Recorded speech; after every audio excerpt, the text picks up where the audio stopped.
স্মার্টফোনের র্যাম কম হলে কিন্তু আমাদের অনেক সমস্যার সম্মুখীন হতে হয়। আর যাদের ফোনের র্যাম কম আছে তাদের ঝামেলার শেষ নেই, পারে না বড় কোনো অ্যাপ চালাতে, পারে না ঠিকমতো গেম খেলতে।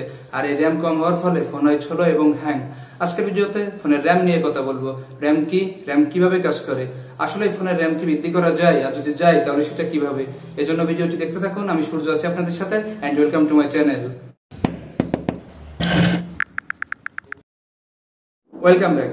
কোনো কিছু জানাতে গেলে কিন্তু বিস্তারিত বলতে হয়, আর এই র্যাম কিভাবে কাজ করে এই সম্পর্কে বিস্তারিত বলতে গেলে কিন্তু এই ছোট্ট ভিডিওতে শেষ হবে না। তারপরও শর্টকাটে আমি বলবো র্যাম কি। র্যাম হলো র্যান্ডম অ্যাক্সেস মেমোরি। এটা ক্রিটিক্যাল একটা বিষয়, এই বিষয়ে যাবো না, শুধু এইটুকু বলবো র্যাম হলো একটা মেমোরি। আর এই র্যাম কিভাবে কাজ করে এটি বলার জন্য আমি ছোট্ট একটা উদাহরণ দিয়ে আপনাদেরকে বোঝাই। মনে করুন আপনি একটা কুয়ো কাটবেন। এখন এই কুয়ো কাটার কাজটা যদি আপনি একা একা করতে থাকেন তাহলে কিন্তু আপনার অনেক সময় লাগবে এবং অনেক শ্রম ব্যয় করতে হবে। একবার মাটি কাটি উপরে উঠতে হবে, একবার নামতে হবে। কিন্তু আপনার যদি একজন সহকারী থাকে, অর্থাৎ যে আপনাকে কাজে সাহায্য করবে, তাহলে কিন্তু আপনার পরিশ্রমটা কম হবে, সময়টাও কম লাগবে। অর্থাৎ আপনারা দুইজন মিলে কাজটা খুব সুন্দরভাবে করতে পারবেন। আমি এই উদাহরণের মাধ্যমে কি বোঝাতে চাইছি আপনারা হয়তো বুঝতে পারছেন। ফোনের ক্ষেত্রে র্যাম ঠিক একইভাবে কাজ করে। একই কনফিগারেশনের ফোনের মধ্যে যার র্যাম যত বেশি, অর্থাৎ 2 GB থেকে যদি 4 GB কিংবা 6 GB বা 8 GB হয়, তাহলে সেই ফোনগুলো কিন্তু খুব ফাস্ট কাজ করে।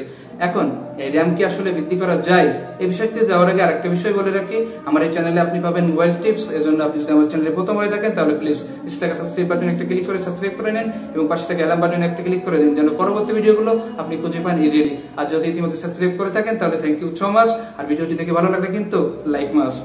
আমরা যদি আমাদের ফোনের প্লে স্টোরে যাই এবং সেখানে গিয়ে টাইপ করি র্যাম বুস্টার এবং সার্চ দিই, তাহলে কিন্তু আপনি এখানে এই ধরনের শত শত অ্যাপ দেখতে পাবেন। যে অ্যাপগুলোর কাজ হলো আপনার ফোনের র্যামটাকে বুস্ট করে র্যামের কিছু জায়গা খালি করা, যে কাজটা আমরা সাধারণত আমাদের ফোনের মাল্টিটাচ স্ক্রিন বাটনে টাচ করে এইভাবে করে থাকি। আর এই কাজটার জন্য কিন্তু কোনো প্রকার অ্যাপের দরকার হয় না, আমরা নিজেরাই র্যাম বুস্টারের এই কাজটা এইভাবে করতে পারি।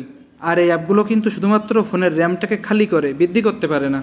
একটা বিষয় মনে রাখবেন, র্যাম কিন্তু কোনো প্রকার অ্যাপ না, এটা একটা হার্ডওয়্যার যেটা ফোনের মাদারবোর্ডের সাথে যুক্ত থাকে। আর এই অ্যাপ দিয়ে কিন্তু র্যাম কোনো প্রকারে বাড়ানো যায় না। আপনারা যারা পিসি বা ল্যাপটপ ব্যবহার করে থাকেন তারা হয়তো জানেন পিসিতে মাদারবোর্ডে অ্যাডিশনাল কিছু অপশন থাকে, যেগুলোতে আপনি চাইলেই অতিরিক্ত র্যাম যুক্ত করতে পারেন। কিন্তু আজ পর্যন্ত কোনো ফোনে অতিরিক্ত র্যাম যুক্ত করার কোনো অপশন আছে বলে আমার জানা নেই।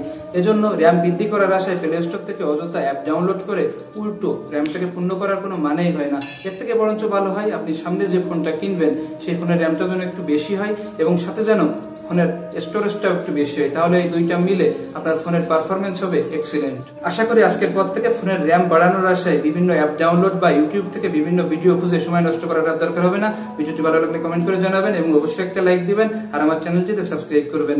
নেক্সট আর একটা ফোনের জন্য নতুন সেটিং নিয়ে আপনাদের সামনে আসবো। ততদিন ভালো থাকুন, সুস্থ থাকুন।